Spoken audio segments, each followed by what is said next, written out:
Okay. Hello, everyone. How's it going? Good. Are you guys having a good con so far? Beautiful, beautiful. Before we start, before we do all the intros, before we get into all the things, if anybody is interested, you can come up and scan this QR code. I highly doubt we'll talk about all the things today because I just get excited and we talk too much.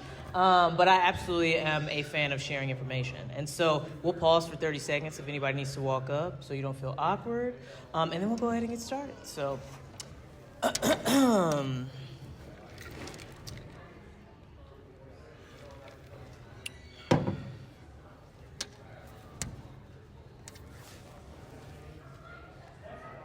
all right, everybody good? Cool. So before we introduce ourselves, before we start, I just want to acknowledge that this is absolutely a community conversation. This is not for us to talk at you all. If there's anything that we're talking about that you feel compelled, like you want to share, you want to talk about something, please do. We absolutely invite this to be sort of like a geeky discussion about all things Basgiath. So show of hands, everybody in here has read all the books? Okay, because y'all not about to get upset with us. So first we'll introduce ourselves. I'll start. My name is Dr. Vanessa. My pronouns are she and her. I am a clinical psychologist by training. So I am legit a doctor. That's not something I made up. I earned that degree. I paid for it. So I'm a psychologist by training. I also work in diversity, equity, and inclusion. I have a podcast where I talk about geeky things, particularly related to how people find senses of community and belonging in fandom, which I think is absolutely a tool for healing. I used to practice as a therapist. I don't do it currently in the role that I have, but it's something that I've done in the past, and I've absolutely utilized pop culture to do that. And so, again, thank you all for just joining us today. I'm like very excited about this conversation. So thank you all for joining. Hi. My name is Sylvia. I go by she, her pronouns. I'm just a fantasy book nerd. I'm not a doctor, but I'm a book nerd for sure. This is also my sister, and this is her first convention panel ever. So we're going to give it up for you. Ever. And I'm very excited. I'm very excited to talk about this. And the first thing I want to sort of do, and again, we'll invite you all into this if there's anything that you want to share as well, but I want to talk a little bit, and we can both share about like why this story and why this series is important to us. And first story that I'll tell. So it was actually at this convention 1 year ago. So Fan Expo New Orleans 1 year ago when my sister told me about this book. I had not read it. I didn't know anything about it. And I was going through a time. I was like in a whole like depression sort of cycle. And she said, you really should read this book. Like, you should just read it. Like, it's so great. I love it so much. We sat at a table, had tequila shots, and talked about how much she loved this book. And I read it, and I've never looked back. Fourth Wing was the series, or the book for me that got me back into reading, not for work, but reading for fun. And now I can't imagine my life without those things. And so Fourth Wing, not only to me, and the Empyrean Series, to me, is not just an amazing story, but the book has value to me because of that. Because it's something that we share. It's something that brought me out of a very emotional time that I was in. And so I value it because of that. And it's also just an amazing story. It's just an amazing story. So I just love books so much. Fourth Wing was very special to me though, because Violet's character, I feel like she just was so just kind of young, but already just very strong-minded and like bullheaded, and I feel like I can relate to that a lot. But you kind of just get to see her whole story and what she goes through, and her whole just like growth throughout these books is just fantastic, and I just love to watch that. But also Xaden, because come on. Say less. For real though. We will say a lot more, actually, about that. We will say a lot more. Does anybody in here want to share anything about why they like the story? Absolutely. You look like you wanted to raise your hand. Yeah, okay, yeah, I found, the story of Violet, inspiring, persevering through everything wrong to what Chelsea wrote in the first. Yes. And, as, someone who's, like autism and growing up, yes. So, out, or was more my parents, like, outside. Yes. XYZ. Mm-hmm. Mm-hmm. Yeah, I love that. Thank you for sharing. I really appreciate you sharing that. Thank you. Any others? Anybody else want to share anything about the story, about why they like it? If not, we're just going to talk about all the things. Get excited. It's going to get serious. It is going to get serious first, but then I promise it won't be like this the entire time. So, and I already said this, but spoiler alert, everyone who is sitting in here is doing so of their own free will and is acknowledging that if you hear something that you didn't know, you're not going to be mad at us. If we say something and that you didn't read that part yet, you're not going to be upset with us. Can we all agree to this? Show of hands, can everybody agree? Okay, don't at me and say Dr. Vanessa ruined the book for me, because we're warning you that we're going to ruin the book in the first 30 seconds of what we talk about. So if we all feel good about that, we'll move forward. So the first thing, and again, this is going to be hopefully the saddest thing we talk about, but the first sad thing we're going to talk about as it relates to Fourth Wing is the way the story sort of manages like death and grief, right? Basgiath is a place where every day they read a death roll. Like every day we wake up in the morning and we talk about everybody who died, right? And I think it's important, and again, as a psychologist, this is meaningful to me, not only because I practice sort of like existential psychology, but I think it is important to think about, as human beings, how do we manage those feelings that we have about death? And what does that mean? And in Fourth Wing, again, I think that there are different ways throughout the narrative that we see them managing these very, very difficult feelings. Even as a psychologist, even as a therapist, it's hard for me to manage my own feelings about grief, as well as those of my clients, right? So it's just something that's really heavy and really intense. And as I mentioned, I think that part of how they manage this, particularly at Basgiath, is that everybody's just turned up all the time. Like, it's hedonism all the time. Like, living in the writer's quadrant, literally everybody's just doing whatever they want because they don't know if they'll make it through the day. And doing whoever they want. Doing whoever they want, whenever they want, however they want. Because it's like, why not? If we know that we will likely die tomorrow because of this death factory of a school we go to or whatever, why would you not, right? And again, this is a fictional narrative in a fictional place. There are many people who live their lives this way. Many people in the real world that live their lives this way. Like, why would I not do what I enjoy? Why would I not do what I want? Because no matter if we live at Basgiath or if we live in New Orleans or in Waukesha, Wisconsin, like, we don't know when we're gonna die, right? And so why not just like YOLO that shit? You know what I'm saying? And I think that that is something that I value about the narrative, because I think that message was sort of conveyed in a way that I think was healthy, for lack of a better word. Is there anything else you want to say about that? No, that sums it up. Okay, it was great. Okay, good. We talked about this a little bit, the death roll. And for me, what I think was interesting, we were actually just talking about this on the way in, was how much the death roll reminded me of, do y'all remember during the pandemic when every day on the news, it was like this many people died of COVID, right? Mm-hmm. That was wild. Like, that was super wild. And it just became a normative, like, part of our lives, right? And how that practice, that thing, sort of thrust this idea of death and grief, like, back into our everyday lives. You know what I'm saying? And I think that, again, at Basgiath, they remind you every day that, like, you could die tomorrow. Like, what's up? And how people manage that, I think, is very, very interesting. Yeah, and they also, I feel like they tell you the likelihood of how you're going to die, which is absolutely wild. So you just go into the situation being like, well, I could be the one out of the four that just doesn't make it across. Mm-hmm. And that's just wild. Mm-hmm, mm-hmm, mm-hmm.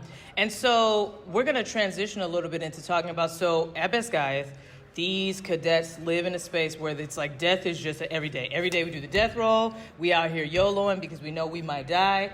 And then it's going to get sad, y'all. Just brace yourselves. In the course of the narrative, we experience some pretty significant deaths. Everybody knows what I'm talking about. Don't get mad at me.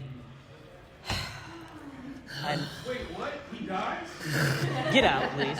Please get out. Get out. Please get out. So Liam, this one hurts. It Like, does. this It might does heal. still hurt. It does. When Liam died, I think it was interesting because thinking about the people who are on the death row, right? Like you just mentioned, Sylvia, like people fall off the gauntlet, people die in challenges, people die at threshing, whatever. Liam died in a whole war battle, and it was still horrible. Like you expect people in a war fighting dark wielders to die, right? But when he died, it was horrible, right? It was absolutely horrible because, again, this death for Violet and for Xaden and for everyone it wasn't supposed to happen. People are supposed to fall off the gauntlet. People are supposed to not, like, fall off the parapet, right? Liam wasn't supposed to die. He wasn't supposed to die, and I think that along with the fact that he was so great, made it very, very difficult. Right? Do you want to say anything about Liam? No, that's absolutely right. And then just knowing that alongside his death just caused this other death, just like added on to this like grief. Yes. Does anybody want to say anything about Liam? Again, community conversation. All right. Or cry about him with me? It's fine. I was convinced until the second book came out that they were going to undo it. I was like, this is not, you cannot have made us. Yeah. Like, Right. Yeah. Like, it came out of nowhere. Yeah. Unexpected. They're going to undo it. Yeah. And then that's not the one who came back. Yeah. I do, to your point, I appreciate that he came back in the way that he did. You know what I'm saying? Hopefully everybody knew that. Hopefully everybody knew that. I do appreciate the platonic nature of Liam's love. That's something that I almost didn't expect while reading this, that there was going to be a huge setup of multiple love triangles, and he was just a genuinely good friend that was there. So I think that also makes it a little bit more painful. Yes. He had no real gains by sacrificing himself of sorts. Yes. It wasn't like, oh, it's the love of my life, and I'm sacrificing myself for it. Yes. He was doing it because it was just the right thing to do. Yes. Anybody else want to say anything about Liam? We're going to talk about one more sad thing, and then I promise no more sad stuff. One more sad thing, and that's it. Okay. This one's hard for me, too. That was rough. Show of hands, how many people in here listen to the graphic audio? This was next level. Like, in the graphic audio, I was like sobbing. Like, it was so good. But I think similarly, and I think Violet sort of says this in her dialogue, during this sort of death scene, is like her mother was like the strongest person that she knew. And it's just not, she didn't expect this to happen. And it did. And again, in a place, in a war, in a setting where death is literally second nature, this was horrible. Like, it was absolutely horrible. Absolutely horrible. And again, I think that the fact that sort of, for me, and I don't know if it was the same for you, the general was on this like little redemption arc, and then it was like, and we're done now. Like, we're done. Right, you just find out all the reasons she did what she did, and even if you didn't agree with it, you just kind of started to like feel for her again, and then she was just gone, and it was like, what is happening? It was horrible. Yes. When I was listening to it also, like specifically the graphic audio, I kind of, you know when you're like reading a book or listening to it, you're very with the narrator, like the main person. So when I was listening to it this time, I was like, I'm trying to understand like her reasoning, and I think now as like, I have 2 kids, so I'm like, okay, I get you, like you're trying, you're going about it the wrong way. Yes. But Yes. I see what your perceived outcome is. Yes. Thank you so much for sharing that. I really appreciate it. And I didn't share this at the beginning, but at this point, I've engaged with these stories a total of 4 times. So like I listened twice and I read twice. And in between those 2 sets of 2 was about like almost a year. So like 10 months to a year. And the person that I am now, this time around, is very different than the person that I was when I listened and read the first time. So even as I was putting this together and sort of navigating the way that I think about the story, I am acknowledging how different I am than 1 year ago when we sat in a booth and we're talking about the story that I knew nothing about versus where I am now. It's so interesting how the way that we experience it and the way that we interpret it is influenced by where we are in our own lives. You know what I'm saying? So I really appreciate you sharing that. Okay, any other sad stuff that anybody wants to say before we start talking about the juicy stuff? The juicy stuff. The naked men's. Just Oh, I'm sorry. There's one more sad thing. Okay, but this is a transition to the less sad thing. So I think in addition to like grieving the loss of people, particularly in between Fourth Wing and Iron Flame, like Violet is grieving Liam, right?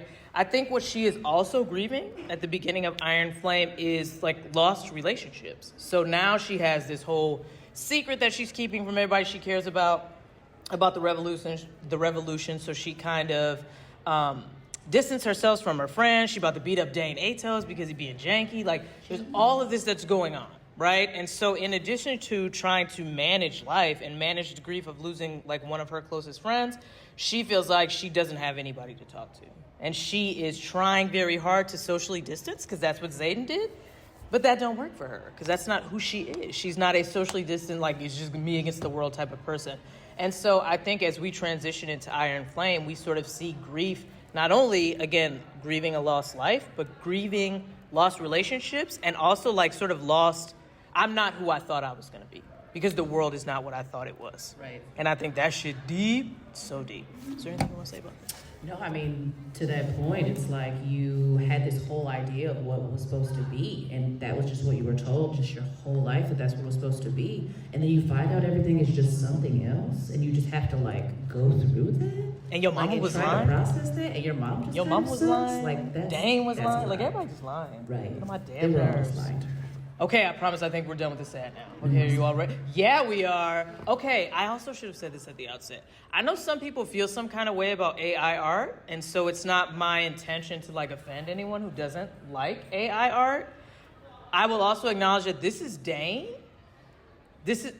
I had time today. When I saw this rendition of Dane, I was like, oh, I see why she almost slipped.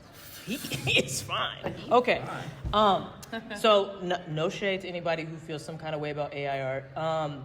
But again, after everything that happens at the end of Fourth Wing, Violet comes back to Basgiath for her second year, and it's like she don't trust nobody. She don't trust Dane because he's janky. She doesn't trust the leadership because they've been lying. She doesn't trust Xaden because he lied to her, and I'm gonna put that in quotes because I don't think he lied. I think he just didn't tell her the whole truth. And she doesn't trust herself because she still very much cares about Xaden, but she feels like she shouldn't. So she doesn't trust herself.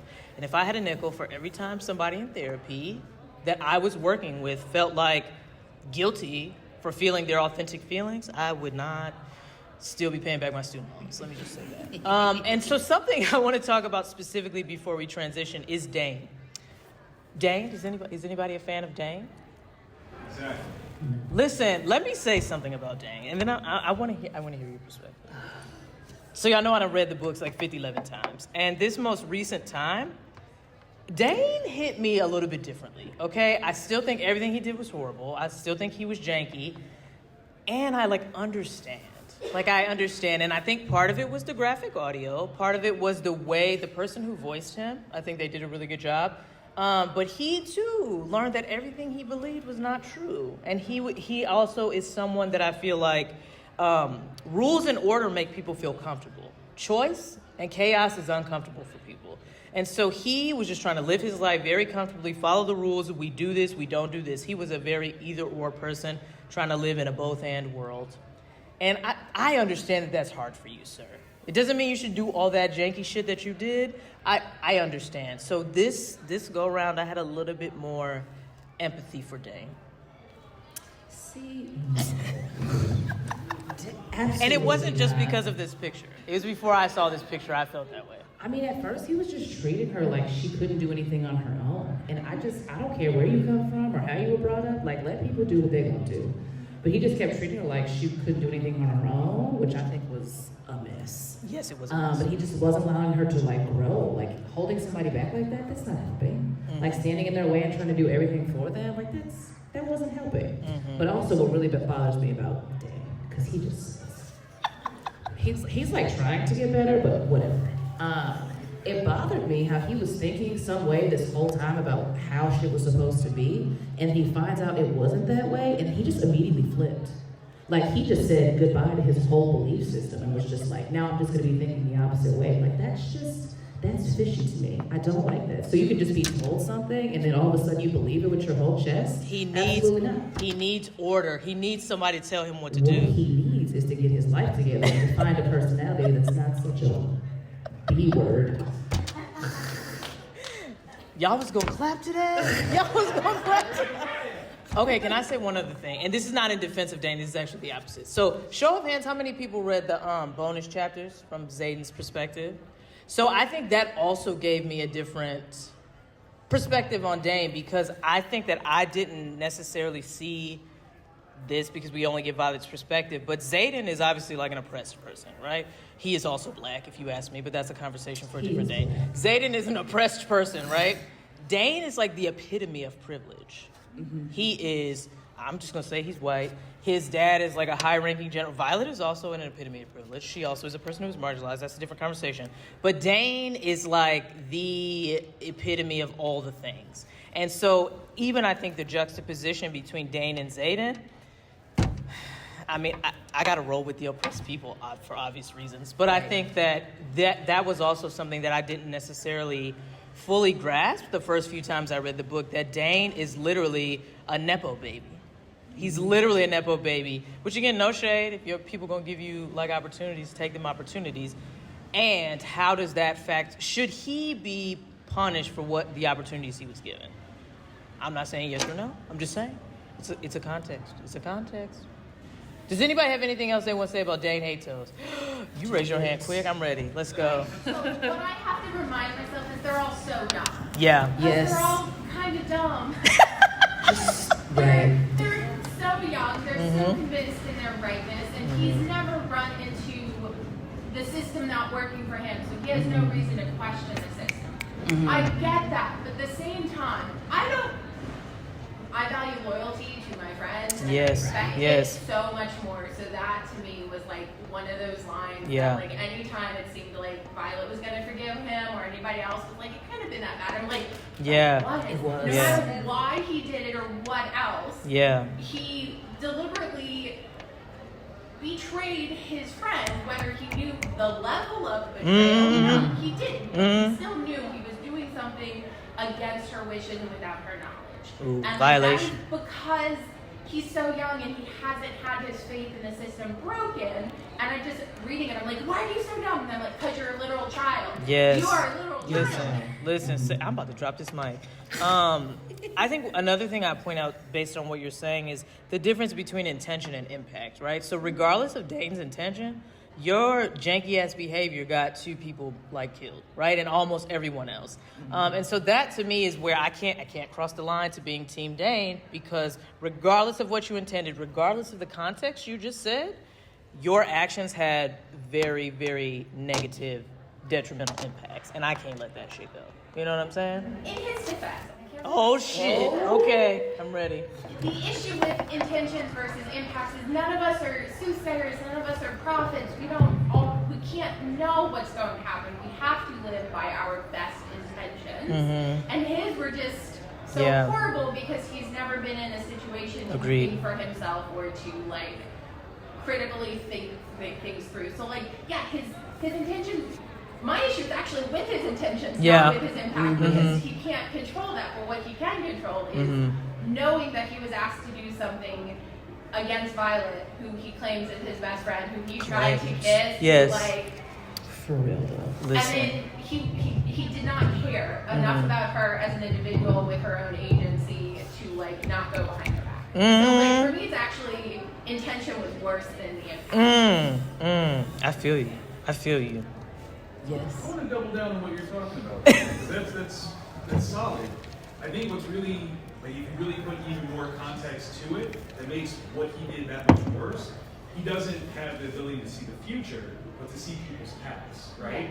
And there's a responsibility that he should have by understanding what his abilities give him, right? Especially as he's trying to make his way up in the ranks, he should be more of an authoritative person to understand like what I can do is very dangerous and put some respect on his own abilities, let alone the context of what it does for other people. And in his failure to do that, I think that's what makes that the worst, because everything that he's done that should position him to not be that way, he absolutely was. And you're like, I really want to shoot you. You need to get slapped.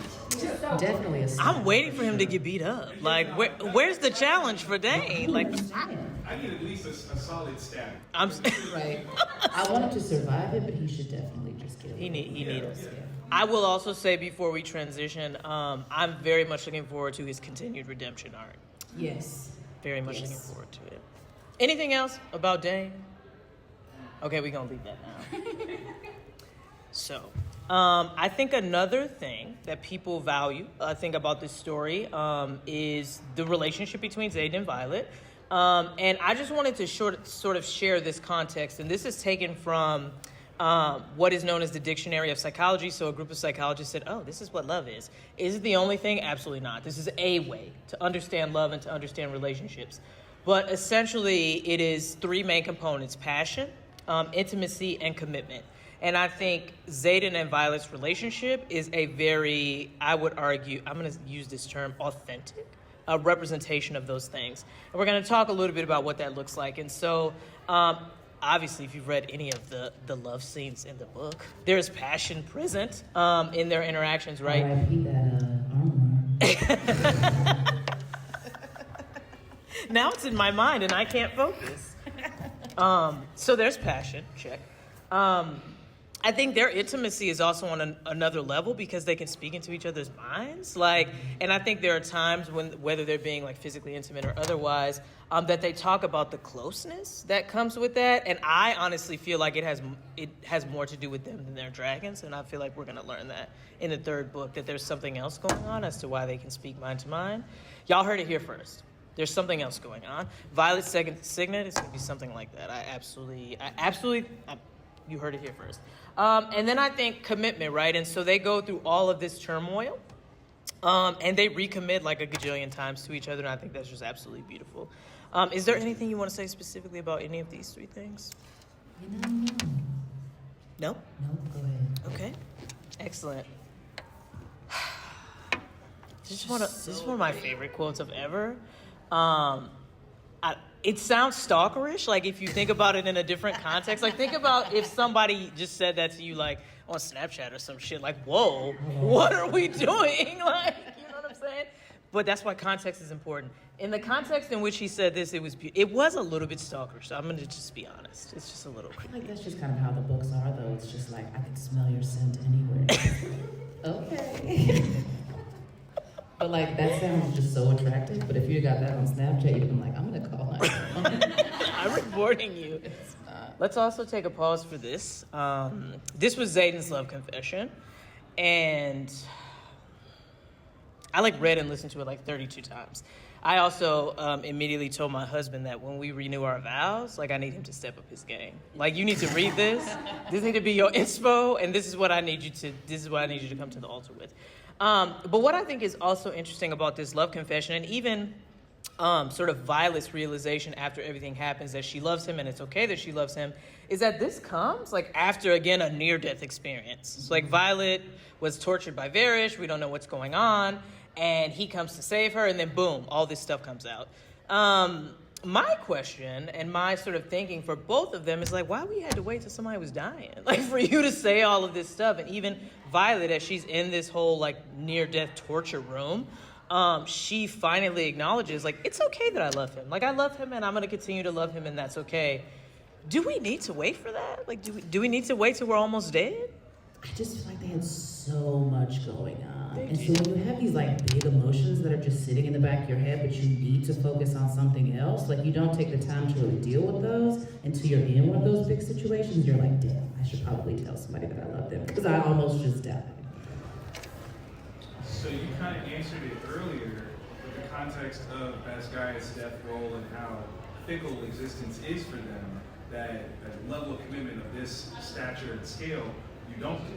Not at their level. Yes. You gotta That's a find good out. point. We don't know exactly, but when General Sorringdale and Violet's dad got together, what was their position when they could do that? So maybe at this point, you fight those things because you can die tomorrow. You're not supposed to be around. Yes. That's why what this is so powerful, because for their culture, that isn't normal. Yes. And that's what makes it so great. Yes. I feel you, and I think for me, and maybe this is just an occupational hazard as a therapist, for every Xaden and Violet who got this opportunity to share their feelings, there are probably 10 people who didn't, because they waited, right? They waited. They're waiting for it to be okay to acknowledge their feelings, whereas my hope would be that if you love that person, tell them that you love them, right? Like we don't have to wait. It's okay when it feels okay for you. You know what I'm saying? And that's one thing about this. Reading the story the 56th time that I did this time around, preparing for Onyx Storm, I think that's what I was thinking about is, especially from Violet's perspective, right? Like wanting her to feel okay with how she felt. Like wanting her to feel like her authentic feelings matter, even if it's not what everybody else thinks she should be doing. You know what I'm saying? And so we don't gotta wait till we die to say we love each other. You know what I'm saying? And so, and no, even if we're saying it this beautifully or otherwise. So beautiful. It was so great. It was so great. It was so great. Okay, so, what I think we then see in the sort of second half of Iron Flame, so you all know Iron Flame is divided into these two parts, Basgiath Year 2, and then when they go to Orisha, spoiler alert. But Violet, even after that love confession, right, like I would have just been like, take me now, if that was the love confession that I got. But nonetheless, she's sort of still working to navigate trust with Xaden because secrets continue to be exposed, right? Like she learns that he was betrothed to this woman who I was so happy when she got beat up. Kat, I was like, whoop that trick. Like I was so excited. She learns that he has a second sickness, spoiler alert. And there are all these things that sort of come about, right? And what I think is also, and I want to sort of sidebar this, right? I know I have heard, I don't know how much you all have heard just in conversations about the book, that a lot of people find Violet to be unlikable because of the whole of Iron Flame, right? Where she's like, I don't trust Xaden. Like, I can't trust him because he won't tell me everything. But she's not telling him everything either, right? And so a lot of people, I have heard, and I heard on Beyonce's internet, that a lot of people find her to be unlikable because she's insecure because of all these things. And I don't know how you feel about that. I'll just say this. I don't find her unlikable. I find her relatable.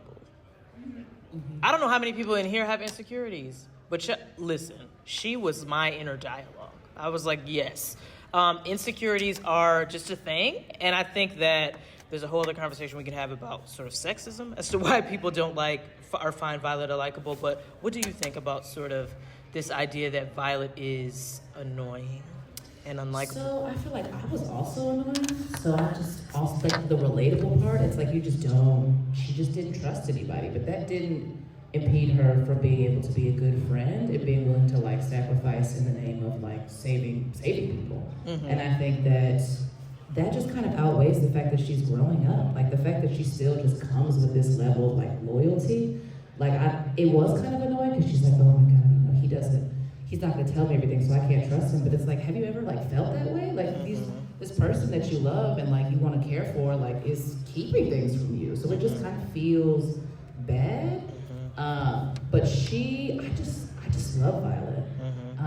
She was very, very relatable. But the fact that she was still, despite the fact that she didn't trust anybody and her whole life was set up to just maybe not work for her, she still just gave her all. And I think that's just that was the best. I agree. Do you all have anything you all want to share about Violet? Or this idea that she is unlikable? You look like you want to say something. It's okay if you want to say something. I love her. I love her so much. What you're saying, there's definitely like a lot of times like in Iron Flame where I'm so annoyed like with her and Xaden. It's like, well, the bullshit is like just would end. You just talk to each other. Yes. Right. The novelty of the idea of just talking to people. Like, legit. Again, in therapy, 99% of it is like talking about communication.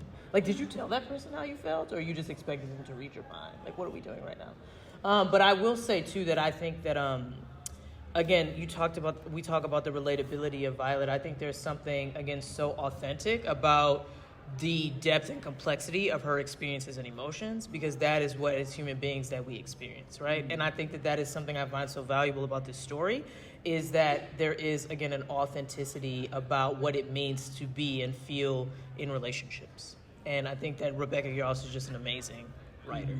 I mean, she writes it so beautifully.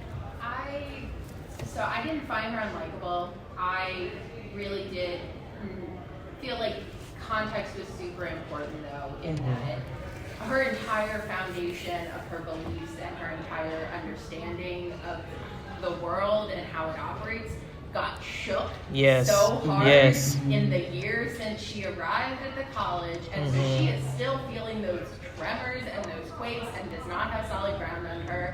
Whereas Xaden had that life-changing moment a decade ago, and he's been able to build off of a new solid ground. And so I think both of them needed to speak a little bit more, but I think he has had this reevaluation where it's not a lie, it's not, necessary that I share everything because this is the world that we live in, where she just entered this world. It's still shaking underneath her. She still doesn't know how to, I'm a firm believer that, you need to be on solid ground, whether that's whatever your support system is that's keeping you there in order to be your best self. And she does not have that. She is questioning absolutely everything. So, I know you say you don't think it was a lie, that he just kept things from her. I don't feel like it was a lie. He should know what she's going through, and he doesn't have enough grace in his understanding of why she feels betrayed, because this is just coming after so many other betrayals.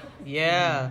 I think that's a great point. I think also as you were talking, what I was thinking about is, and again, working in diversity, equity, and inclusion, this is just the way that I think, but that is also a stance of privilege. I need to know everything. And Xaden is an oppressed person.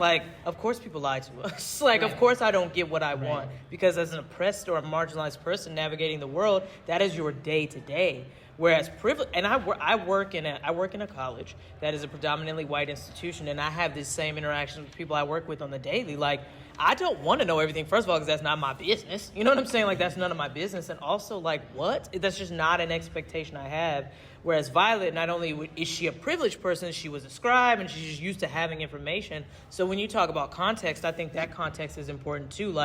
Girl, why you need to know all the things? Well, his secrets can harm her.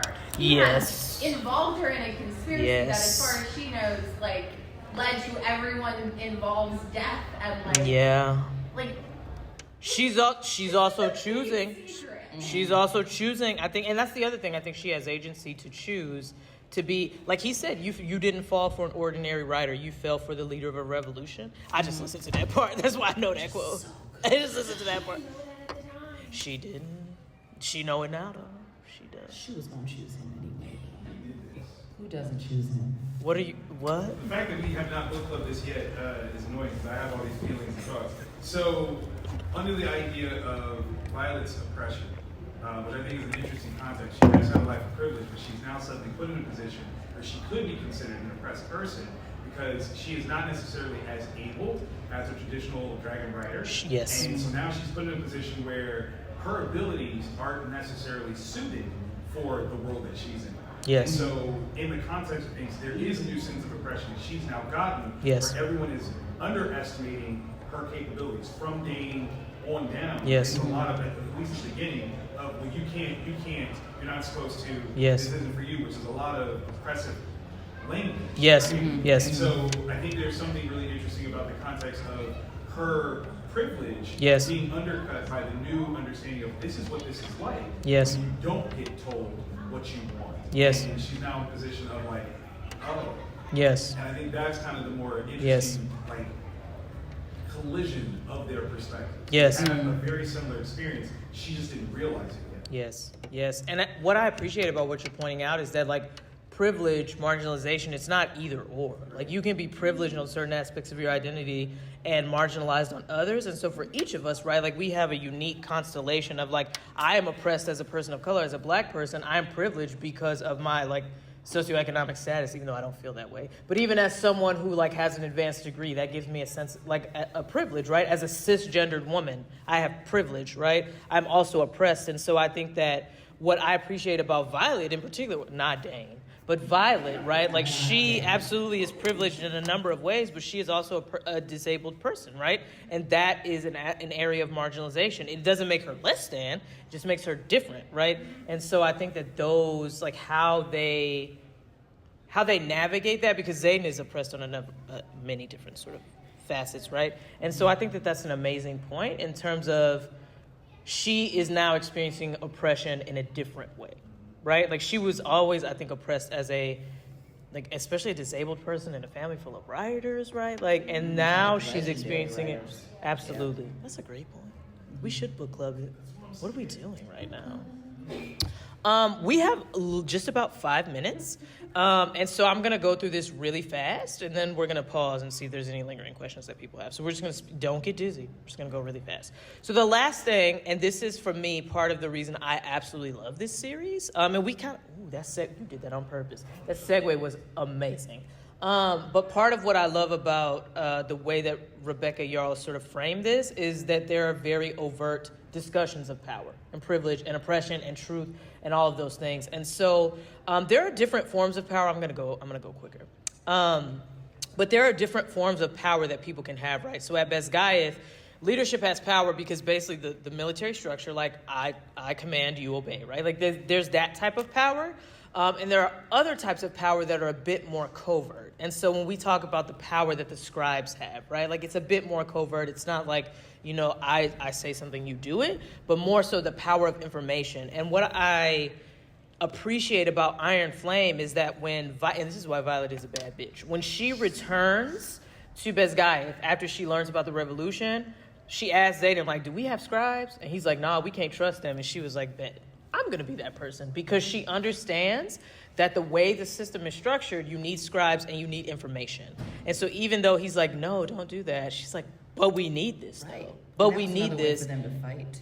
Exactly. And it ends up being like this very important thing. And so what I appreciate about, again, this story, which I feel like is often overlooked, is how Rebecca Yarros is sort of navigating this conversation about truth and power. And if somebody writes it in a book and then somebody else teaches it, it becomes fact, even though that may not be the experiences that people have lived, right? And there's just something, as a Black person in America, there's something that's very familiar about that. And I absolutely love it. Is there anything you want to say about that? Nope, that was great. Okay, great. We're going to pause there because we're about out of time. Does anybody have any questions or anything lingering that they want to share, or any predictions about the next book? Violet's second signet, what do you think? What do I think her second signet is? I think it's going to be something like wild, like not fortune telling, but it's going to be something like on that level, like mind. There's going to be a mind something. I think so. We were just talking about it. What y'all think? What you think? I think it's gonna have to do with Andana definitely, but because she like kind of is adaptive almost, like her scales change and like that kind of thing. I'm wondering if it's gonna be like she can adapt signets depending on need. I don't know. I'm so excited. I know. I hope it's that. You should write to Rebecca so saying we can make it yeah. that. I really hope that would be so tight. That would be so tight. I didn't even think Just got about that. goosebumps. I know. Any other guesses about what her second? What you think? I think she'll actually be able to project into other people's psyches. The way that she was seeing the dreams from the Werven's point of view, or not from the Werven's, but the Varian's point of view, the mages, because she could see what he was going to do, I think that's going to be the thing. She's going to be able to project into other people's Shut up. I'm like so excited. They're both just go crazy together. I know. Any other questions, thoughts, predictions? Thank you all so much. I appreciate you. If you all, I have some stuff up here about the podcast, contact info. Please, let's stay in touch. When this book come out, I need people to talk to about it. So please come up and get some things and enjoy the rest of your convention. Thank you all so much. Appreciate you. Thank you.